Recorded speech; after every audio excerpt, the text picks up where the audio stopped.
Somewhere in the streets of Mexico, Belgian artist Francis Alÿs pushes an imposing block of ice along the hot asphalt as it slowly melts away. Those passing by only think one thing.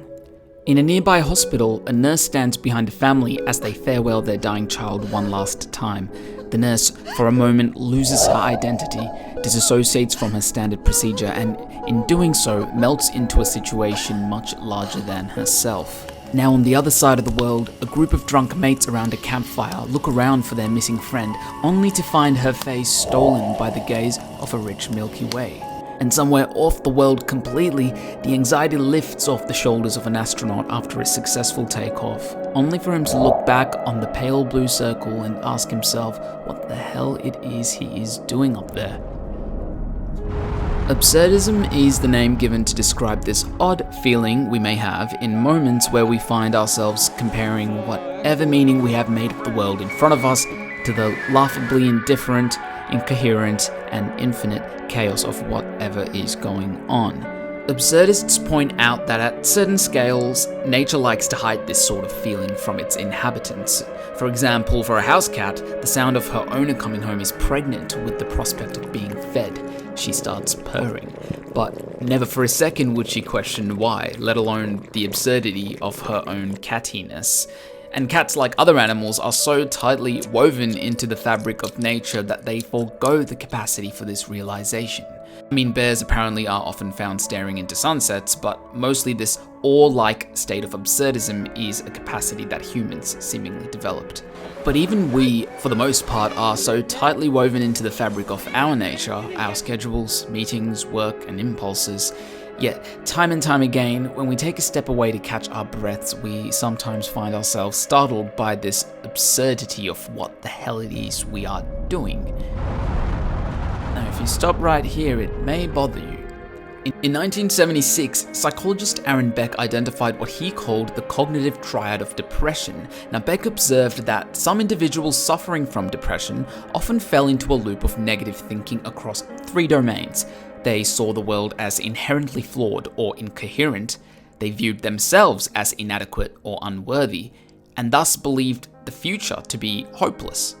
This mutually reinforcing triad became a defining framework for understanding how distorted thinking could entrench one in despair, and by finding this pattern in human behavior, Beck went on to develop one of the most used tools in psychology, CBT.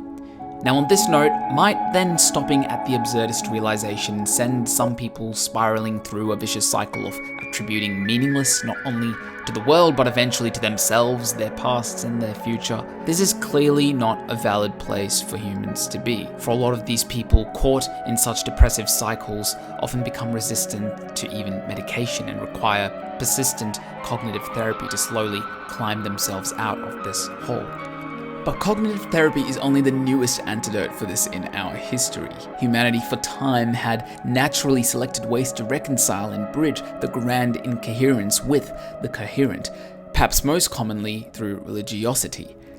Now, a commonality across various faiths from each corner of the world is preaching the importance of continuing the act of doing, of moving in flow with the fabric of the universe, of being an NPC. At a certain point, we must return to fulfill our duty, as the gods instruct Arjuna to do so when they urged him to commit to battle. It was his dharma. And thus spoke Krishna, breathing life into the oldest recorded religion in human history. The nurse has to snap out and aid the family in procedure. The friend staring at the stars needs to return back to the campfire, and the astronaut needs to look away and focus on the mission, whilst the disgruntled young artist, running so far away from the 9-to-5 office life that scares him, has to eventually surrender back into the necessity of his own mundane work. Francis' ice block ended up melting away, the friends around the campfire went their separate ways in life, and the family of the dying child were never heard of again. But Francis knew this, and did the nurse, the astronaut, and the friends around the campfire. And in spite of it all, they kept doing. They kept pushing and returned back to their coherence, like the cat who kept purring. It's what they had to do. Now this is the underlying psychology of the absurd artist who had to keep moving the ice till there was nothing left to move. The ultimate reward the philosophy offers once you've made it past its barbed-wired implications. It is to surrender to doing despite the absurdity of it all. That is where the real value of absurdism comes from. It isn't being woke enough to realize your life and everything you do is dwarfed by the sheer bulk of it all. It doesn't end there. The final step you make now is to flip your perception. The background with the foreground, flip to seeing the duck when before all you saw was the rabbit. It is to see the coherence that is in front of you and surrender to it, loving it all that much more, knowing the inevitable chaos that will soon take it all away. But it doesn't stop there. In a way, it makes what's in front of you uniquely special, says the absurdist, that despite the sheer scale of experience there is to be had, what is before you this very moment, though infinitely small, means infinitely so much. This is the final layer that brings absurdism full circle.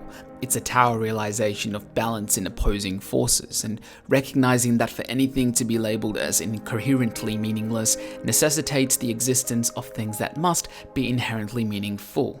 The idea of absurdism then is, when you tune and retrain how you consume your world to this setting, conversations that you have in the moment get elevated from the backdrop of all other conversations happening around you. The novelty of what your brain has put together in front glows vibrantly against the noisy backdrop.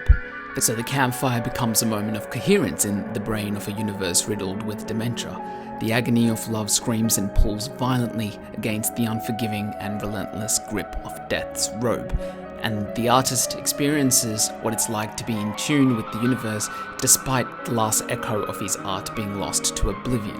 An absurdist will see each moment, experience love, agony, and synchronicity as a point of coherence in the chaos of the demented world. And the absurdist will not only see the pointlessness of chasing their own tail in order to eventually die anyway, but they will do it willingly, all the while laughing to themselves that there even is such thing that exists as the word chase and a limb made of organic matter called a tail.